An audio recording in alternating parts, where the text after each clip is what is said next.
Bubble sort works by repeatedly stepping through an unsorted array. It compares adjacent elements and swaps them if they are in the wrong order. Watch how the largest element, 8, gradually bubbles up to its final position at the end of the array during this first pass.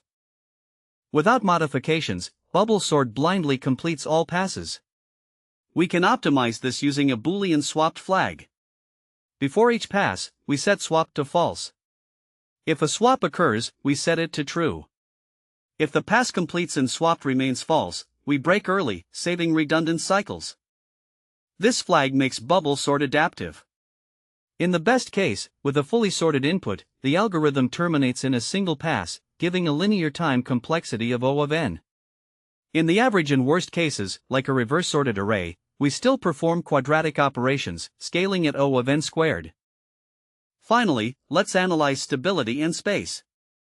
Bubble sort is stable because equal elements never swap places, preserving their original order.